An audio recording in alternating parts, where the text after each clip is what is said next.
So Rosetta has finally released, and pack wrappers lay in recycle bins, hopefully, around the world. Now, I remain super excited about this set in general, and I believe it will ultimately land very, very well, especially when you consider the number of entrenched players who entered during the Tales of Aria-ish days, who will want to ride that elemental nostalgia wave.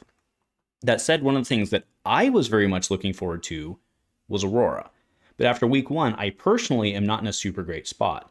Ultimately, I'm not so sure where she'll land. Her playlines seem to lie in instant shenanigans, which remain a little unclear to me how practical and approachable they'll be long term. That said, though, she's been having some pretty good early success. So let's have an early chat on our newest Lightning Runeblade. A huge shout out to our channel members for supporting what we do here. If you want to get involved with the channel and the Dice Commando community, please consider joining as a channel member. Remember, these videos are only possible with your support. You can show that support with a like, a subscribe, and by leaving us a comment and sharing your feedback. Community first, and go Commando. Hey there, my Flesh and Blood friends. Welcome back to Dice Commando, and go again, a fabulous cast, and happy Flesh and Blood Friday. That's right, the first Friday we've had since the Rosetta release. I know, we've had our grubby little pause on the product for a couple of weeks now, or at least the world has, right? Not necessarily all of us. But this is the first week that we've had access to basically enough to start building decks around, like real decks around, and actually start testing it. And I wanted to kind of touch base, wrap back around on Aurora, because I had made, I think it was like 2 weeks ago, I posted a video about my big bet that I was making on Aurora. Now, you know, I'll link the video, but just to summarize the basic premise of it was that I was really hoping Aurora would be very straightforward, kind of like a Phi-esque type hero, where she could just kind of go, maybe do a big chain ender, throw in arcane damage along the way, right? However it would evolve, but ultimately be not all that complicated. And, you know, I think that now that we've seen her and her playstyle and stuff, I think she isn't necessarily what I'd hoped for. But to be very clear here, that doesn't necessarily mean she's, and by necessarily, it doesn't mean at all that she's bad. That is not what I'm saying in any way. And in fact, regardless of what I say, the data is there, right? This last weekend, she put 2 in the top 8 at Battle Hardened Sydney and took down a ProQuest, right? So clearly she's got legs, or feet, I guess, as it may be in this game. But either way, right? The success those players found this last weekend was kind of just more demoralizing to me, since I've been putting a lot of work into her this last week, and I've been doing just okay. Not bad, but not good enough to make me think that she has the legs that is needed to really do well long term in the meta. And, you know, their decks really aren't all that different than what I had in general, which, yes, means that there's a skill gap there. So there's totally that. But I also do believe that with a lot of these instant shenanigans and stuff, it's going to make it very hard for her long term, is what I think. So anyway, those are my initial thoughts. So what I wanted to do today was really cover over the last week. And then at the end, I do want to cover some of the lists and kind of look at basically the general idea. So we'll do that as well. So this one's probably going to be a longer one. But let's go first into the pros, right? Let's bring some positive into this. I freaking love Starfall. Starfall is awesome. Like, I absolutely love this card. So if you really think about Runeblades in general, or historically, not in general, but it's historically, your weapon has always been a chain ender, right? You want to do a non-attack attack, maybe some other stuff in the middle, throw a Rebel and Runeblood, and then you end with Rosetta Thorn, or whatever the kids run these days, right? The Scythe, whatever, right? But the thing is, you do a thing and then you end. What I love about Starfall, and this harkens back to the Phi thing, is it's a mid-chain. I really, really love that, and it's really awesome because what it lets you do is basically run chain enders, right? Something like a Harness Lightning or a Lightning Form, or whatever it may be, right? The chain enders, like Static Shock, that's the card I was thinking of, right? The one that comes in for 4 if it hits. It's kind of a lava burst in its own way, right? So a lot of parallels again with Searing Emberblade to Phi. And I really enjoy that. Furthermore, there's some really cool tricks that you can do with her. I mean, Arc Lightning is obviously, like, when I first saw Arc Lightning, I was like, oh, well, that's not good. And I think that was just because it's like, I knew she was going to get a good spec, and it's just not what I was hoping she'd get. But this card's freaking good, right? And the fact that, so I do want to point out that Arc Lightning, does not say attack action card, right? And a lot of us are like, well, you want to throw damage, but it works with something like Harness Lightning. And furthermore, we have Current Funnel, which I think I'm finally going to learn the name of this card. I keep calling it like Thunder Cone or something like that. Eventually I'll get it right. But Current Funnel also works with action card, not attack action. So both of those are really cool tricks that you can do with Harness Lightning. And I really like Harness Lightning. Unfortunately, it's out of the First Strike deck, so you got to, but anyway, that's a thing. Okay, but I really enjoy those fun tricks. And like I said, the fact that Starfall is a mid-chain is really, really, really fun for being able to throw up some of those finishers and kind of put you in that Fi mode of block me, don't. Necessarily doesn't have an on hit. I mean, actually, Lightning Form does, right? But most of them don't. Oh, I guess Static does too, right? So there you go. It's actually even a little better than Fi in terms of block me or take more damage or block me or setup. So I love it, right? I love it. Now, a big con is Aurora's ability. We're just being honest, right? I feel sometimes, now, I mean, to be clear, I've used her ability. It's not bad. But if you really think about in the grand scheme of Flesh and Blood, Go Again generally costs 1 resource, right? Now, I'm not saying Aurora should, as a permanent ability, be able to give that cost a resource. I understand why we ended up where we did. That's not a complaint. But it's a little rough because a lot of times you find, or at least I found, that you can't necessarily use her with Starfall unless you're running a complete Cheerios type package. And I think that's a little limiting with what her kit currently has, at least for the long term, right? Unless you're in instance land, which yes, is more zeros, but then a lot of those, what they don't do is they don't block. And then you're going to go into some space where disruptiveness is a thing. Hello new, hello assassins, right? Whatever. You all get it. We've been here before, like, I don't know, a month and a half ago, 6 weeks ago, whatever. Well, that's a month and a half. So there you go. So that is a concern for me. I just, her ability, sometimes it feels like I'm just playing her to get access to her cards and not so much her ability. Again, I'm not saying I never use it, but I am playing Grasp. And a lot of times I would rather, at least for how the hounds develop or how I'm playing it, a lot of times I'd rather sink the 2 into Grasp than sink it into Aurora because I either don't need it, or if I'm putting it into Aurora, I'm probably way behind anyway. So that's just how I feel about it. Let me know in the comments below if you agree or disagree. I'm not saying that a Go Against Snatch is a bad thing. That is a super good thing, right? Lightning or embodiment of lightning in a snatch, gotta love it. On the other hand, 2 resources for that when it's traditionally, at least on a card, costing you 1 resource feels a little weird to me. Next, as I've already talked about, is the instant shenanigans. I think I've kind of already talked about this enough. I'm not saying they're bad, right? You have the Gone in a Flash thing. Gone in a Flash is like super strong, potentially. I can't wait for the world's fights over, no, it wasn't that window, it was this window, right? All these people trying to rule shark each other. Unfortunately, side note, cards and not cards like this, but the situations that cards like this create actually bring out the worst in TCG gamers. Like it's just true, right? Because they're going to be like, no, you passed that window, you didn't do it on this window. Tell me I'm wrong. Anyway, let's move on. But from that part, that in terms of, the instant shenanigans, if you've got 9 instants in your deck or more, like, some of these decks we'll look at, there's a lot of instants in there. And a lot of them don't even really, necessarily line up with what you need them to do, right? Like if I go look at some of the cards that I'm not a super huge fan of, you look at like Flittering Charge. Flittering Charge is really weird because if you look at, like, again, I have Electrostatic Discharge up there. Electrostatic Discharge has to work on the next one. So what you're basically doing is hoping that you can Lightning Press up. Now, a lot of these abilities, right, Flittering Charge or Gone in a Flash, they are super strong with the instant, but like you have to get them all to line up on your draws. And it just seems tough to me when a lot of them are blocking 0 because and again, I know she's not a great blocking hero. No one's arguing with that. You got a lot of 2s, you got a ton of 0s. But if things just don't line up for you, you don't really have a lot of, like, Flittering Charge. I mean, to be clear, people who won real events are playing those games, or playing that card. Totally get it, right? Not trying to take anything away from them. I'm just trying to point out, like, from a grand consistency thing, and then if we run up into other heroes who can just do a disrupt, I don't know. It just seems like a trap to end up getting stuck with a handful of instants that you can't play because they took away your only target for it. Just seems like a lot of risk.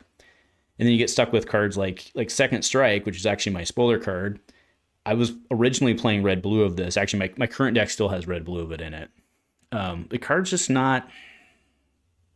It's really good if you can set it up to be really good, but it's really bad on its own. And I think Second Strike actually kind of embodies a lot of my arguments for why I'm not super in love with Aurora right now, or at least where she's at. Because kind of that thing is like, when things work well, they work really well. And when they don't, you have a really bad game. So that's my kind of thing. And then the last complaint, this is a legit... I said my last complaint. None of the things to this point have been complaints, just observations. This one's actually a complaint. A lot of her kit, a significant amount of her kit, is from the First Strike deck, or at least as I'm playing it. Sizzle is amazing. I can't imagine not playing Aurora with Sizzle. In fact, I've actually started playing yellow Sizzle because it works with Starfall. Like, again, let's go back to the top. Why I love Starfall. Really good. But Sizzle, Photon Rush, Static Shock, which I've seen every deck's playing Static Shock, every deck's playing Sizzle. Not all of them are playing Harness. Actually, none of the top ones are playing Photon. I am, so clearly that's a me problem, right? But all of those cards are very good, and in order to get a CC playset of them, what are we doing again? We're buying 2 of a deck, right, that we don't need. Yeah, you can split it with a buddy. I get it. It just sucks. Right? I don't like stuff like that. It's not about the money. It is what it is. So let's move on. Okay, so my learnings, one of the ones that I first talked about was Sizzle, right? The importance just of what I found after playing her. I'd been playing her for 2-3 days, and I was having I had more instants in there, and I was having a lot of times consistently being able to do what I wanted to do, and throwing yellow Sizzle in changed a lot for me, at least in terms of how my deck was operating. Just in terms of consistency, again, because it works on Starfall. So you can Sizzle, Starfall, and then Photon Rush, or Double Strike, or whatever. Pitch the other to Grass to throw it out there so you can trigger the Second Strike. And right, there's a lot of different play lines in there that you can absolutely use. And again, this is all in addition to your Gone in a Flash moves, your whatever moves. It just seemed really good to me. So the non-attack thing, even though, I want to be clear here, the reason I'm on the non-attack isn't just because I'm like Runeblade's play non-attack mode. And in fact, I did have that learning. One of the cards I started out with her in her deck was Revel in Runeblood, and it just wasn't working. The card itself is bonkers. Like, I think it's a busted card, but I couldn't get it to work in her, right? Which, of course, probably makes it not a busted card. Does her vis, but you get the point. Wasn't able to make it work, took it out, threw in yellow Sizzle. Well, now we were cooking, pseudo pun intended, right? So I really liked that part of it. The other learning I had with her, like I said, is I actually pitched to Grasp a lot, which maybe that's feedback. Maybe that means I'm running too many blues, which is completely fair, I suppose. But being able to... Most of the time I found that Starfall was actually my leading attack. Unless, of course, I was doing like Lightning Surge or something like that to get the chain started with the Lightning card. Most of the time I was doing that. Plus all the, the good learnings I had with the tricks. One of my favorite tricks is to lead with Starfall and then Lightning Valley on that. So it gets the go again. They have to block most of the time if you do that and you've got a grip, they know what's coming. They're not dum-dums.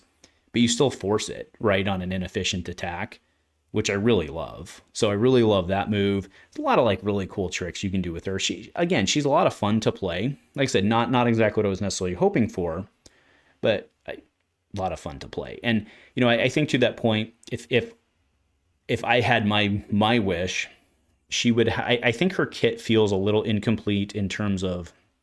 I kind of really wish she had. And again, I know I'm in Fi mode. But I kind of wish she had like a Mounting Anger-esque card, or what I used to call in the Fi days a fire starter. I kind of wish she had like a 1-for-4-3-2 lightning card. Nothing, and I don't mean the Mounting Anger on hit. Let's call it what was it? Dust Runner Outlaw. That was the card, right? It was just a vanilla.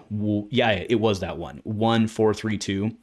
I feel that if she had that, we'd be having a very different I would be having a very different conversation right now. And again, I want to completely acknowledge others have been having success. And that's a good lead in. Let's go ahead and go over and bring up the deck. So what I want to do first, you should see it now. Actually, let's go look at mine first. Okay, so here's mine and what I'm currently running. You can see, obviously, I'm playing fun stuff like Burn Up Shock. Everyone's playing that. I am running Electromagnetic Somersault. Currently, I'm on, well, this is actually showing 2 of them. My current sleeve deck is actually only running 2. I actually think that's the right number. I know a lot of people are super keen on this card. I mean, it's really good. But I found that with kind of the deck makeup and, again, how many instants you're running and stuff like that, I actually found that I think 2 is the right number. If you're here, and actually one of the decks we'll look at, I think it's the ProQuest winner one, was running 2 as well. One card I am running that not a lot of them are running is Harness Lightning. I love the fact that this can be played off of Thunder Cone. No, it's not Thunder Cone.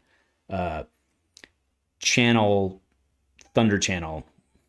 Damn it. Current Channel. Current Funnel. I'll get it. So I love the fact that it's played off Current Funnel or off of her spec. Arc of Lightning. That's really cool. And then when I'm playing Lightning Form. None of the decks ran Lightning Form, which is unfortunate because it was kind of a poster child for the set. And we've got the beautiful alt art. So that one will probably change. But the rest of this, with the exception of Vexing Malice, because I thought that was a cute include, actually still think it might be okay. But none of them were running. So next up, let's go to McRamsey's Cope Prey. So this is the deck that took down they were calling it the Battle in the Bayou, because it's always like 10 million% humidity down in Houston. I used to live, not in Houston, but I used to live in the South and would visit Houston often because of my previous partner.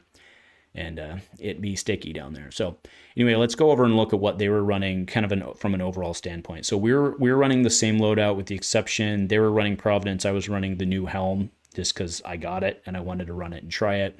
And by that, I mean the new Runeblade helm. The rest of their deck, if you actually look at this, it's pretty similar to mine overall. One card I decided not to run was Entwined Lightning, because this one itself was not, I mean, it's a really good card. You have a ton of lightning to fuse it. I tried it. I backed out of it. I mean, again, obviously they decided it was the right play and they continued to do it. One thing that they did have is I had way more blues than they did. So maybe that's a good learning. I was really worried about wizards, and turns out that last weekend's results confirmed that. But obviously they were able to do quite well. So fair enough. One card I wasn't running, which I will be, I have to find room for it, is E-Strike. The other decks were running this as well. I mean, it just makes sense. And then Blink, I was not running Blink. This is very clearly, like, very, very, very clearly a play for Gone in a Flash, right? So, I mean, overall, right, isn't that what you're trying to pair it up with? Again, it's just the thing of, like, can you get the Blink, which is also a blue you're counting on, which doesn't defend, right? Traditionally, we've wanted our blues to defend. I get it. You get it also. And then Ravenous Rabble, I don't know. I mean, again, they're trying to just go. Again, if you look at the number of reds, they've got a 3/4 chance at hitting it, so it seems pretty reasonable there. And then the card that I've started to not like is Electrostatic Discharge, but again, it was clearly doing what they needed to because they're playing Flittering Charge, which again is a card that I said I didn't super like. But if you go look at the number of instants they have, it's quite a few, right? Oh, and I was on 3 Heaven's Claws blues. They're on 2, one of and I wasn't playing Sigil Lightning, so they're on Sigil Lightning. And they're on a Fry. I'd tried, Fry's gone in and out of mine. So anyway, overall list. And then again, so first off, thank you so much for sharing this deck with us. This is really cool of you. So thank you and congratulations.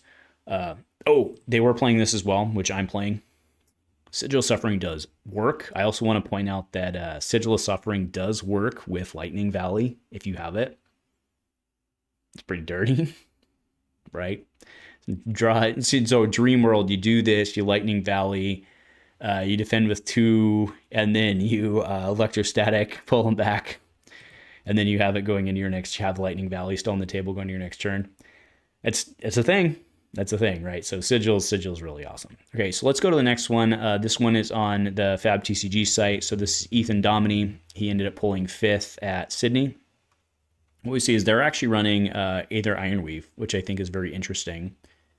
And by interesting, I don't mean bad at all, right? I've seen people playing Findal's Tunic with this, so they don't have to pitch at all, like for Starfall.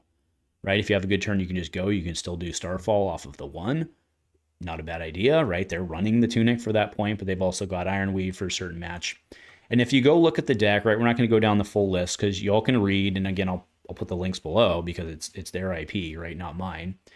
By and large, the deck is very similar to what I was running, the deck we just looked at.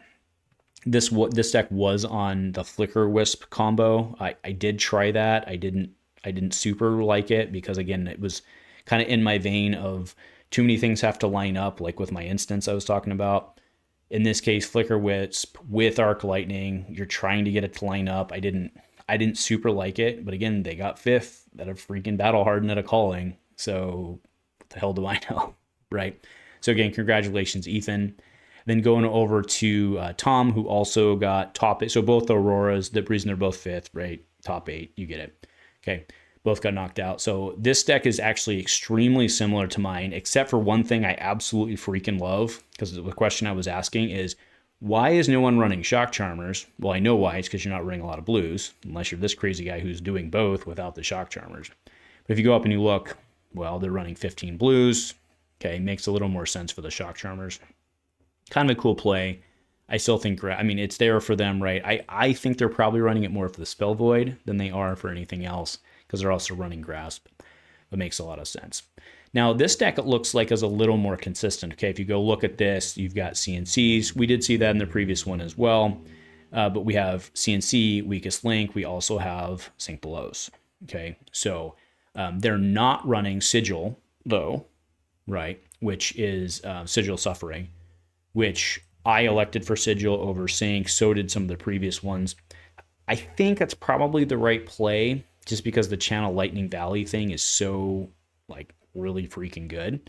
But if you look at the rest of this deck, it's pretty much right on par. The only thing being that, and Exude we'd seen in other decks as well. But the main takeaway from looking at these two decks, again, is compared to my build, and almost certainly why I'm struggling, is they're very much all in on the instance thing. And as I mentioned, I wasn't super sold on that, but clearly that's the way to go, right? Now, to kind of recap, that was kind of my problem statement going in, was I'm not super sold. I was very attracted to Aurora because of just kind of the consistency thing. I think the instance take away from that. And it's also a bummer that your entry-level hero at the next step. Well, maybe it is, maybe it isn't, to be fair, in terms of being a bummer. In terms of my personal mission to use Aurora to sell my wife, I don't think it's going to work, right? I don't think the instance thing will bring her joy, worrying about timing windows and stuff like that. And then, of course, our community is phenomenal, so people were playing her, they wouldn't, do that. But then you run into the one person that does, and I know my wife, she's just the type of person who's like, okay, this person is some rule shark, cheater, blah, blah, blah. I don't want to play the game ever again, right? And like I talked about, Gone in a Flash it just has it written on me, be a rules lawyer. So I think that's unfortunate. But anyway, Aurora I've been having a lot of fun with her. I want to be very clear. So I know that I started with the positives. I wanted to do that, and then I kind of ended with the negatives. I've really been struggling with her, I think, both emotionally, because she's not what I wanted her to be. Plus, from a consistency standpoint, I think she's ultimately too glass cannon for me. And I think that's a good way to say why I'm warbling on it, is it's just too glass cannon. But that appeals to a lot of people, and that's not a bad thing, right? It's just that appeal of being the instance and having to worry about the things. I think she's ultimately not as new player friendly as we thought she would be. That said, I know there's a lot of people out there who like her. So if you like her below and you've managed to sit through, 20 some minutes in, hey, bless your heart. Give me Aurora in the comments if nothing else. Thanks for watching, and go Commando.